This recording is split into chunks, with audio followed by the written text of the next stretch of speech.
Welcome back friends.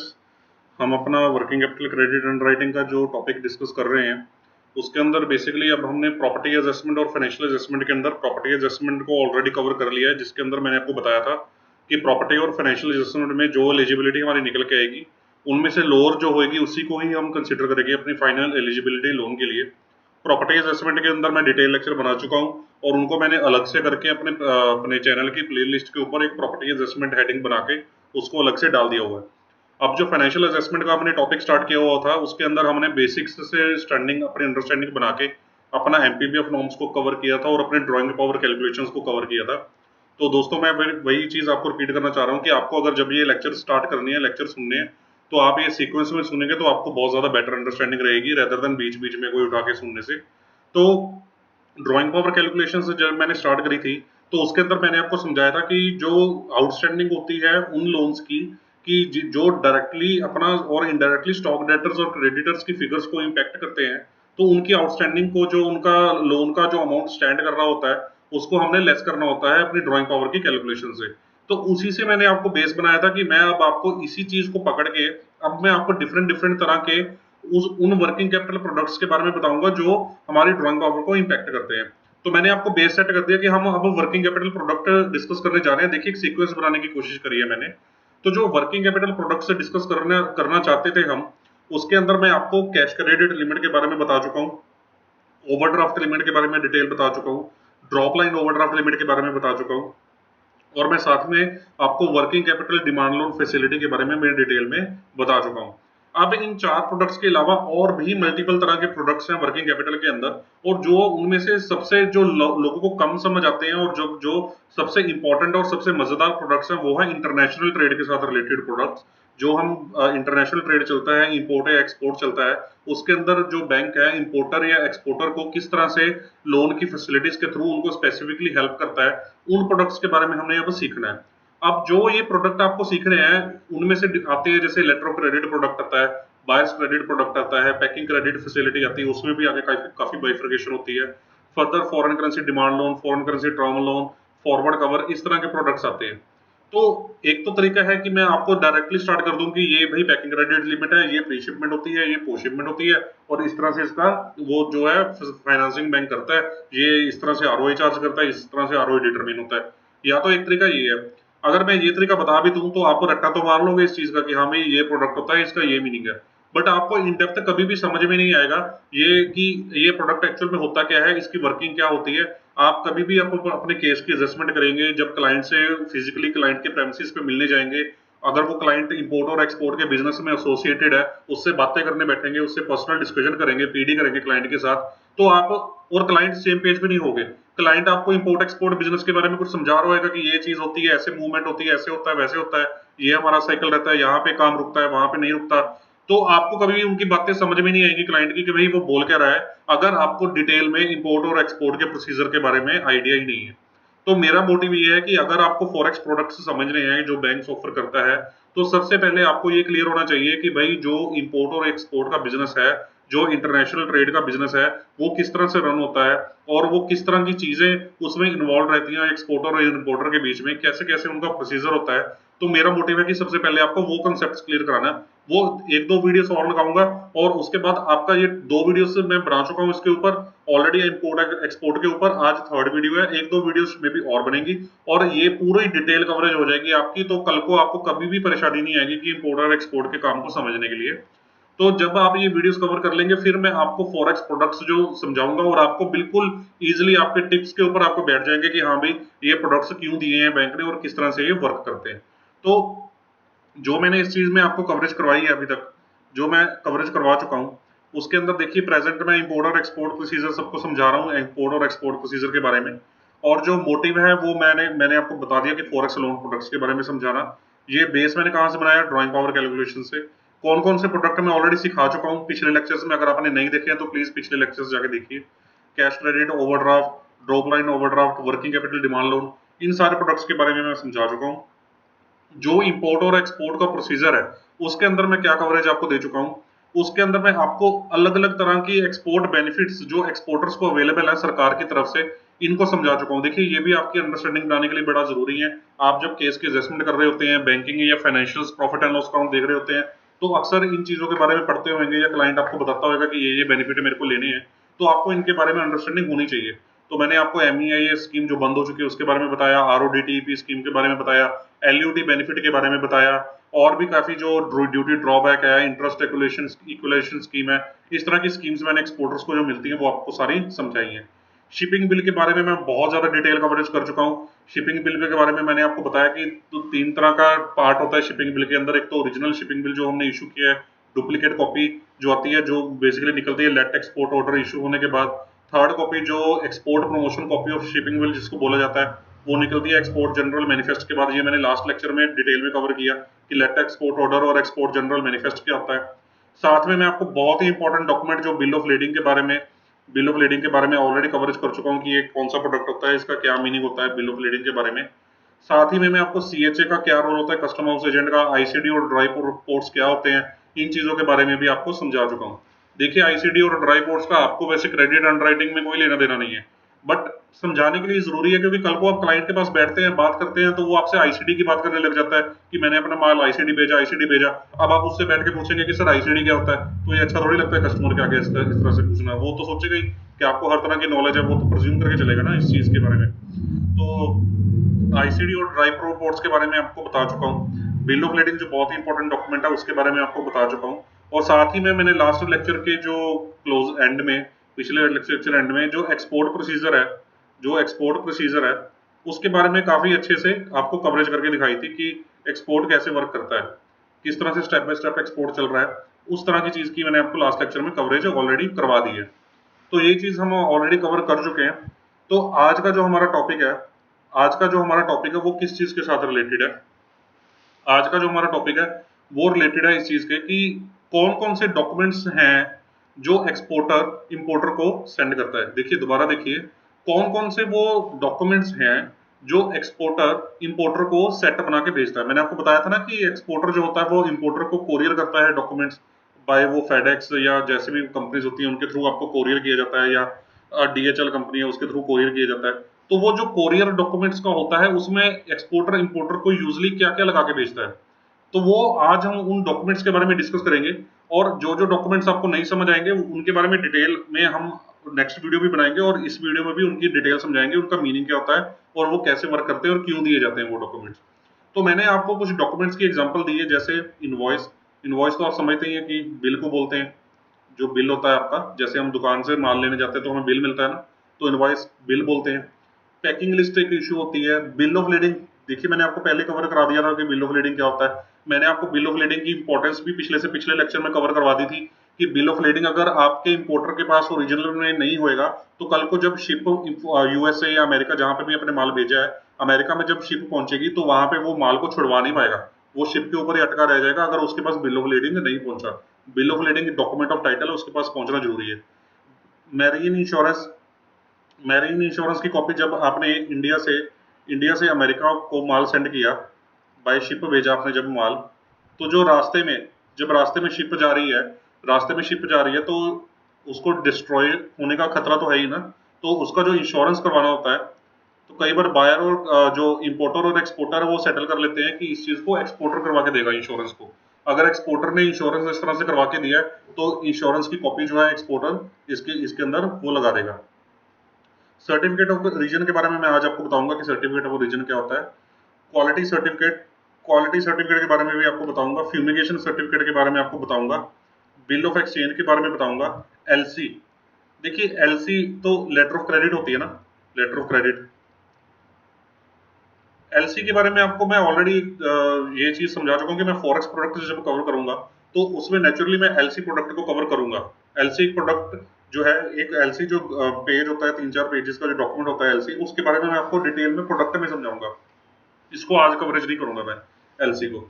तो आइए चलिए हम पहले अभी समझते हैं कि कौन कौन से डॉक्यूमेंट्स जब एक्सपोर्टर को इंपोर्टर को भेजने होते हैं तो उसके बारे में लिख लेते हैं। देखिए, जब आपने इंडिया से जब आपने इंडिया से अमेरिका में माल भेजना है, इंडिया से अमेरिका में माल भेजना है, तो इंडिया के जब पोर्ट पे माल लोड हो जाता है तो बिल ऑफ लीडिंग इशू हो जाता है। लास्ट लेक्चर में भी समझाया था ना मैंने आपको, बिल ऑफ लीडिंग इशू हो जाता है। जब ये बिल ऑफ लीडिंग इशू हो जाता है तो एक्सपोर्टर एक डॉक्यूमेंट्स का सेट तैयार करता है, डॉक्यूमेंट्स का सेट तैयार करता है, वो सेट तैयार करके उनको कोरियर कर देता है, कोरियर कर देता है अपने इंपोर्टर को अमेरिका में। और ये जो कोरियर होता है ये बाय एयर चला जाता है। आपका माल बाय शिप जा रहा है जो 30-40 दिन में पहुंचेगा, जो ये बाय एयर माल जाना है ये आपका पहुंच जाएगा 5-7 दिन में, मैक्सिमम 5-7 डेज में। ठीक है जी। तो देखिए, एक तो इसमें अभी मैं और डिटेल में नहीं जाने वाला, वो नेक्स्ट लेक्चर में आपको समझाऊंगा। ये जो डॉक्यूमेंट्स का सेट हम बात कर रहे हैं, जो ये डॉक्यूमेंट का सेट बंदा भेज रहा है अमेरिका, एक तो तरीका है कि वो डायरेक्टली भेज दे, डायरेक्टली खुद ही कोरियर कर दे, खुद ही कोरियर कर दे अपने इंपोर्टर को, अपने कस्टमर को। दूसरा तरीका ये है कि वो अपने बैंक के थ्रू ये डॉक्यूमेंट भेजे, बैंक के थ्रू भेज दे, अपने बैंक को पकड़ा दे कि भाई साहब ये मेरे डॉक्यूमेंट्स हैं, आप कृपया करके मेरे ये डॉक्यूमेंट्स हैं, मेरे जो कस्टमर है फॉरेन कंट्री में, आप उसको सेंड कर दें। ये क्यों बैंक को देता है ये मैं आपको आगे चल के बताऊंगा, नेक्स्ट लेक्चर्स में बताऊंगा कि बैंक के थ्रू क्यों देता है डॉक्यूमेंट। अभी आप सिंपल इतना अपने दिमाग के लिए समझिए कि उसको इंपोर्टर को डॉक्यूमेंट्स देने होते हैं। ये मत सोचिए कि वो बैंक के थ्रू भेजा है या डायरेक्टली भेज रहा है, आप जस्ट ये सोचिए कि उसने डॉक्यूमेंट्स देने हैं। तो अब जो डॉक्यूमेंट्स उसने इशू करने हैं अपने कस्टमर को आगे, तो उसमें से सबसे पहला मैंने आपको डॉक्यूमेंट बताया, सबसे पहला डॉक्यूमेंट बताया वो होता है इनवॉइस। इनवॉइस के बारे में तो मेरे को कुछ समझाने की जरूरत है नहीं, ये तो सिंपल एक बिल है। जब आपका माल फैक्ट्री से तैयार हो गया तो आप बिल बना देते हैं कि भाई ये मेरा बिल है और ये मेरा प्रोडक्ट की डिटेल्स है, ये मेरा बिल है, इतना अमाउंट का बिल ये टोटल बन गया। ये तो जैसे हम नॉर्मली ग्रोसरी स्टोर से भी माल लेने जाते हैं तो हमें बिल मिलता है, तो आपको पता ही है कि बिल कैसा होता है, बिल में क्या क्या चीजें डिटेलिंग करी होती है। तो ये तो इनवॉइस हो गया कि इनवॉइस की कॉपी दे दी उसने। सेकंड जो डॉक्यूमेंट्स का उसने सेट तैयार करना है उसमें लगता है पैकिंग लिस्ट। सेकंड जो डॉक्यूमेंट है वो लगता है अपना पैकिंग लिस्ट। अब पैकिंग लिस्ट में क्या होता है कि जो डिटेल्ड होती है गुड्स की डिटेल्स होती है कि कौन कौन सी गुड्स हैं, मेरे क्या वेट है, क्या डायमेंशन है, क्या प्रोडक्ट है, किस तरह की पैकिंग है, वो सारी इसके अंदर मेंशन होती है। इसमें गुड्स की पैकिंग की पूरी डिटेल होती है कि कौन सी गुड्स मैंने इस पैकेट में पैक करी है। ठीक है जी। तो ये पैकिंग लिस्ट में पूरी डिटेल्स होती है गुड्स की। ये भी कोई बहुत डिफिकल्ट डॉक्यूमेंट नहीं है कि कोई अंडरस्टैंडिंग बनाने के लिए कि पता नहीं क्या बता दिया कि पैकिंग लिस्ट क्या होती है। मैं आपको एक सैंपल पैकिंग लिस्ट बता भी देता हूँ, मैं एक सैंपल आपको पैकिंग लिस्ट दिखा भी देता हूँ। ये देखिए, ये देखिए पैकिंग लिस्ट का फॉर्मेट, इसको थोड़ा जूम इन कर देते हैं। इस तरह से पैकिंग लिस्ट का डॉक्यूमेंट रहता है। पैकिंग लिस्ट तो एक्सपोर्टर का नाम हो गया, एप्लीकेंट हो गया, जो भी उसके डिटेल्स आ गए, बीएल नंबर आ गया, कैरियर, जो भी एलसी की डिटेल्स है, अगर प्रोडक्ट की डिटेल है वो सारी उसमें आ गई टोटलिटी में, कि कौन से पीसेज हैं, कार्टन है, कि ये वो ग्रॉस वेट, मेजरमेंट, सारा कुछ ए टू जेड डिटेल्स। कोई हार्ड एंड फास्ट रूल नहीं है, कोई कम्बरसम नहीं है इसमें अंदर, कोई ऐसे नहीं है कि यही पर्टिकुलर फॉर्मेट फॉलो होता है, आप चाहिए तो कुछ डिफरेंट तरीके से भी बना सकते हैं। तो बस एक पैकिंग लिस्ट है, बेसिकली आपको डिटेल्स कवर करनी है अपने प्रोडक्ट की जो आप पैकेट में डाल के भेज रहे हैं। तो ये प्रोडक्ट आपका सिंपल हो गया, ये प्रोडक्ट आपका सिंपल हो गया पैकिंग लिस्ट वाला। थर्ड जो मैंने आपको बताया था, थर्ड मैंने आपको बताया था बिल ऑफ लीडिंग। थर्ड मैंने आपको बताया था bill of leading. Bill of leading के बारे में मेरे को रिपीट करने की जरूरत नहीं है, ये आपको मैंने पहले ही बताया कि ये अपना शिपिंग कंपनी की रिसीट है कि भाई आप क्या क्या चीज भेज रहे हैं, जो चीज भेज रहे हैं वो शिप में लोड हो चुकी है, वो चीज शिप में लोड हो चुकी है, ये जस्ट उसकी रिसीट है। ये टाइटल डॉक्यूमेंट होता है। तो इंपोर्टर, अगर इस इंपोर्टर के पास ये ओरिजिनल बिल ऑफ लीडिंग नहीं होगा तो वो कल को शिपिंग कंपनी, शिप जब अमेरिका पहुंचेगी तो वो अमेरिका में माल को शिपिंग कंपनी से छुड़वा नहीं पाएगा। तो ये भेजना बहुत जरूरी होता है। इसके बारे में मैं डिटेल में चर्चा कर चुका हूँ कि बिल ऑफ लीडिंग कैसे होता है, और मैं सैंपल भी आपको दिखा चुका हूँ पिछले से पिछले वीडियो में। बिल ऑफ लीडिंग के बाद मैरीन इंश्योरेंस सर्टिफिकेट। देखिए, आप कार का इंश्योरेंस करवाते हैं, आपने लोकल ट्रांसपोर्ट इंश्योरेंस सुना होगा कि आपने माल दिल्ली से मुंबई भेजा तो आपने रास्ते में ट्रांजिट इंश्योरेंस करवा लिया।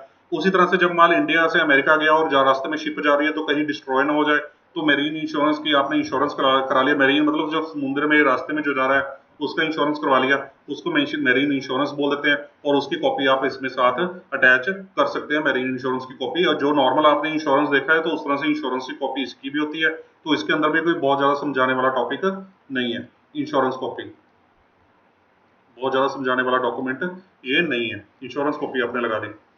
उसके बाद कौन सा डॉक्यूमेंट मैंने आपको बताया था, उसके बाद मैंने बताया था कि सर्टिफिकेट ऑफ ओरिजिन।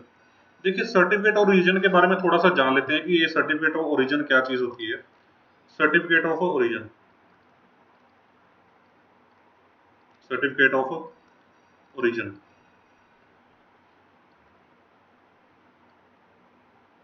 देखिए, इससे पहले कि मैं कुछ लिखूं, पहले मेरे को तरफ देख के ध्यान से सुनिए कि सर्टिफिकेट ऑफ ओरिजिन क्या होता है। आपने सुना होगा कि जो हमारे देश की सरकार है वो एक्सपोर्ट को बढ़ावा देना चाहती है, तो जो बाहर वाली कंट्रीज हैं, फॉरेन कंट्रीज हैं, हम उनके साथ फ्री ट्रेड एग्रीमेंट्स करते हैं। आपने अक्सर इसके बारे में सुना होगा कि हमारा श्रीलंका के साथ फ्री ट्रेड एग्रीमेंट है, हमारा अमेरिका के साथ फ्री ट्रेड एग्रीमेंट है, या एक प्रेफरेंशियल ट्रेडिंग एग्रीमेंट होता है और बेटर तरीके वाला। तो इस तरह से हम अपने देश के साथ दूसरे देशों के साथ ट्रेड एग्रीमेंट्स करते हैं। जैसे मोदी जी बार बार फॉरेन कंट्रीज जाते हैं, तो वो भी ट्रेड को बढ़ावा देने के लिए जो बताया जाता है कि जा रहे हैं, तो फ्री ट्रेड एग्रीमेंट्स एग्जीक्यूट होते हैं कंट्रीज के बीच में। इससे क्या होता है कि जो कस्टम क्लियरेंस है, जो कंट्रीज में आपस में ट्रेड बढ़ाने का जो सिस्टम है वो बढ़ता है। दोनों कंट्रीज आपस में एक दूसरे के साथ व्यापार बढ़ाना चाहती हैं और उसके अंदर कम से कम रिस्ट्रिक्शंस लगा के देना चाहती हैं।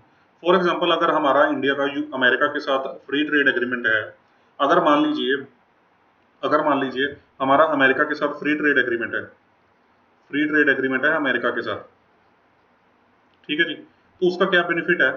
फॉर एग्जाम्पल, हाइपोथेटिकल एग्जाम्पल है, इसमें कोई रियलिटी नहीं है, हाइपोथेटिकल एग्जाम्पल है कि अमेरिका में अगर मान लीजिए कि कोई कपड़ा इंपोर्ट होना है, अमेरिका में मान लीजिए कि कोई कपड़ा इंपोर्ट होना है, तो अमेरिकन जो गवर्नमेंट है वो बोलती है कि अगर बाहर वाले देश से अमेरिका में कोई कपड़ा आएगा तो उसके ऊपर 20% इंपोर्ट ड्यूटी लगेगी।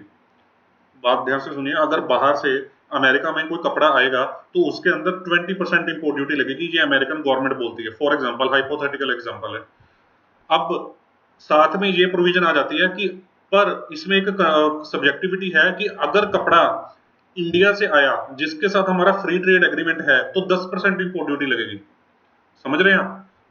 अगर तो कपड़ा किसी भी देश से आया तो 20% ड्यूटी है, ठीक है। अगर कपड़ा इंडिया से आया तो 10% इंपोर्ट ड्यूटी है। क्यों? क्योंकि इंडिया के साथ हमारा फ्री ट्रेड एग्रीमेंट है, ठीक है, या प्रेफरेंशियल ट्रेडिंग एग्रीमेंट है। तो इस वजह से इंडिया से आने वाले माल पे 10% ड्यूटी कम लगेगी।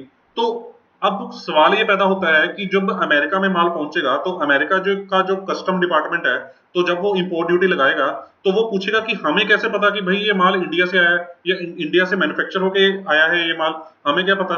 तो उसके लिए सर्टिफिकेट ऑफ ओरिजिन काम में आता है। उसके लिए सर्टिफिकेट ऑफ ओरिजिन काम में आता है कि ये बताता है कि सर्टिफिकेट ऑफ ओरिजिन जैसे इंडिया ने इशू किया, अगर इंडिया से इशू हुआ सर्टिफिकेट ऑफ ओरिजिन, तो मतलब क्या है कि जो गुड्स हैं वो इंडिया में मैन्युफैक्चर हुई हैं, जो गुड्स हैं वो इंडिया में मैन्युफैक्चर हुई है, तो ये सर्टिफिकेट ऑफ ओरिजिन प्रूव कर देगा। साथ में एक तो ये प्रूव कर देगा कि गुड्स इंडिया में मैन्युफैक्चर हुई हैं।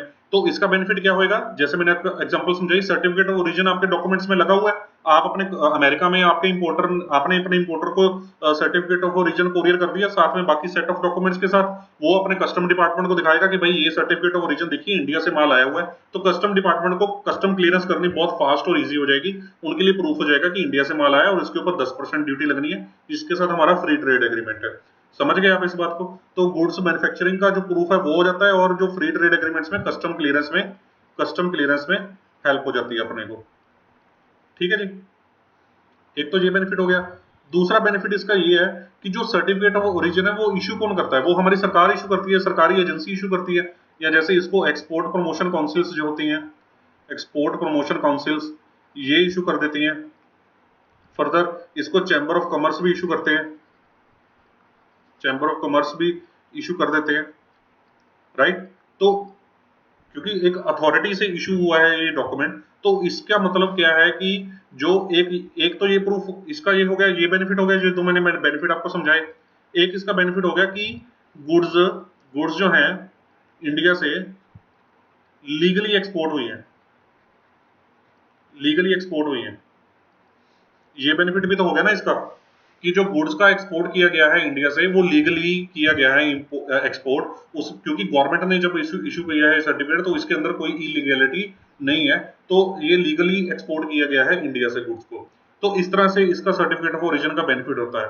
तो दूसरा जो ये सर्टिफिकेट ऑफ ओरिजिन है, ये बड़ा कोई कॉस्टली डॉक्यूमेंट नहीं है, बहुत इजिली बन जाता है और कम खर्चे पे बन जाता है। और जो आपका CHA है, आपके बिहाफ पे आपको इस चीज की को अप्लाई करवा के आपको बना के दे देता है। ये आई थिंक DO.DGFT की शायद साइट है, वहां पे अगर आप जाके चेक करेंगे तो मे बी वहां पे आपको डिटेल्स मिल जाएंगी कि वो कैसे बनाना है। और इस फीस भी इसकी नॉमिनल होती है, बहुत ज्यादा कोई फीस नहीं होती, और आपको इसकी टेंशन लेने की जरूरत नहीं है, आपका CHA ही आपको ये काम करके दे देता है।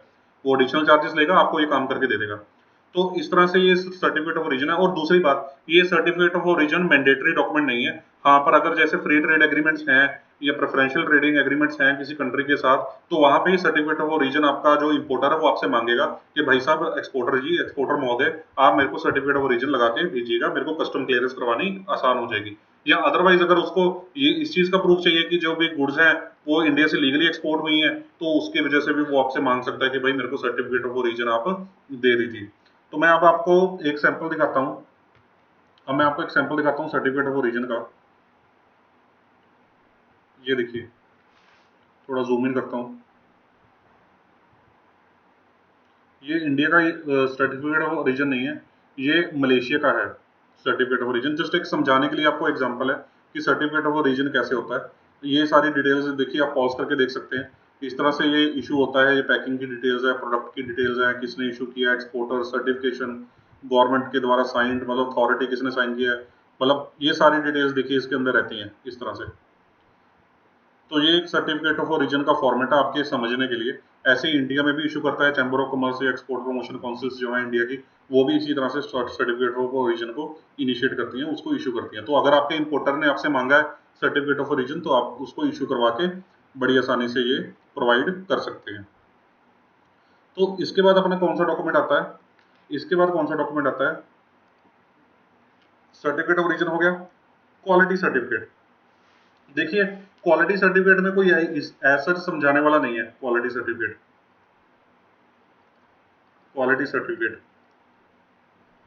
देखिए, क्वालिटी मतलब आप समझ लीजिए कि माल की गुणवत्ता का, माल की क्वालिटी का सर्टिफिकेट है। आप एक चीज को ध्यान से समझिए। आप इंडिया में बैठे हैं, आप एक्सपोर्टर हैं, आपका जो बायर है, जो आपका कस्टमर है, वो अमेरिका में बैठा है, वो इंपोर्टर है। आप इंडिया में इतने दूर बैठे हैं, उसकी जुरिस्डिक्शन नहीं है आपके पास उसकी जुरिस्डिक्शन नहीं है।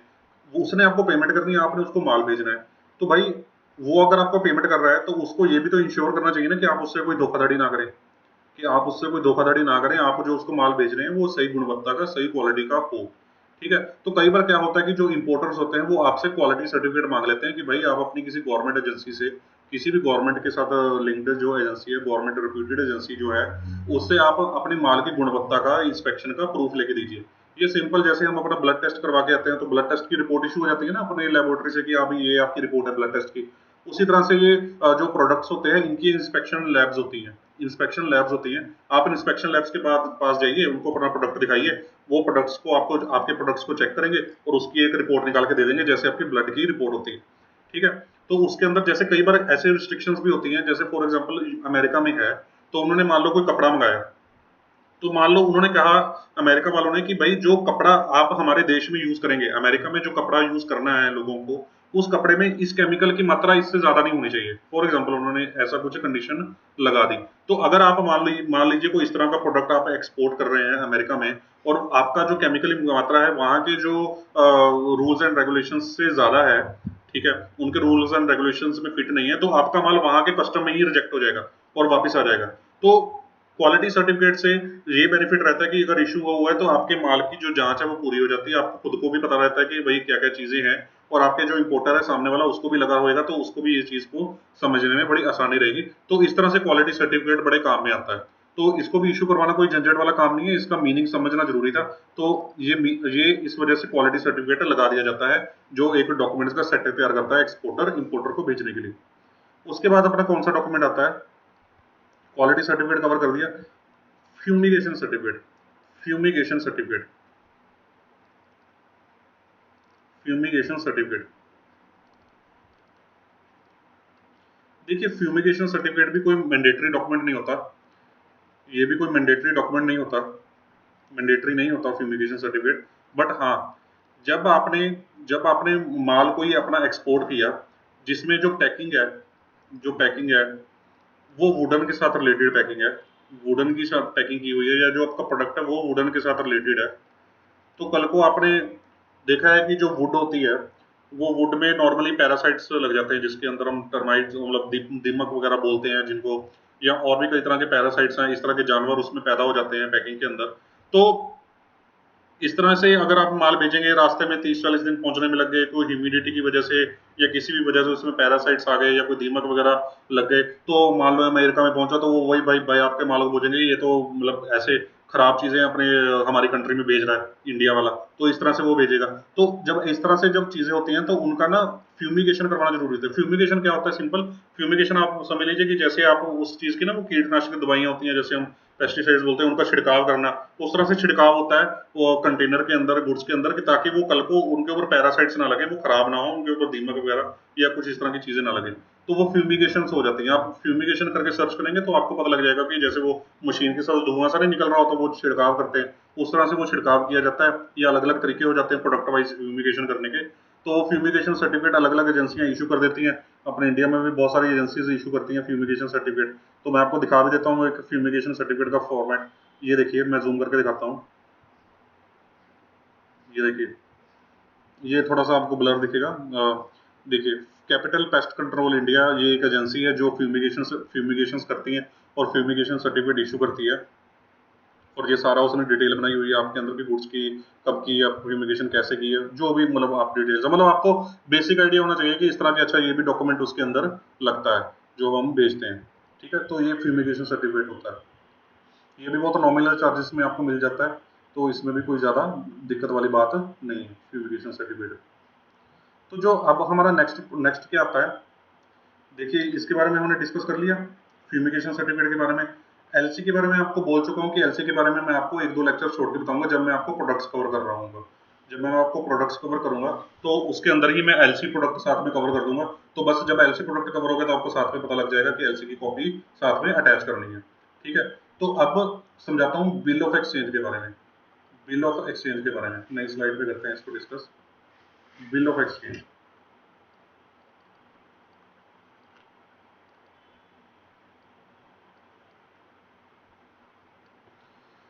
सबसे पहले तो आप कुछ भी बोर्ड पे देखने से पहले पहले मेरी बात समझिए।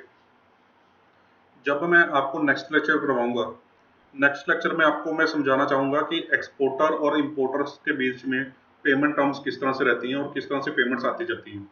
इन चीज़ों के बारे में मैं नेक्स्ट लेक्चर में बताऊंगा। कुछ बैंक अकाउंट्स के बारे में बताऊंगा, डिफरेंट डिफरेंट चीज़ें, bank reconciliation, receipts, documents against payment क्या होता है, डॉक्यूमेंट्स अगेंस्ट एक्सेप्टेंस क्या होता है, एट साइट डॉक्यूमेंट क्या होता है, आफ्टर साइट क्या होता है, ठीक है, और किस तरह से उसकी एक्सेप्टेंस की जाती है।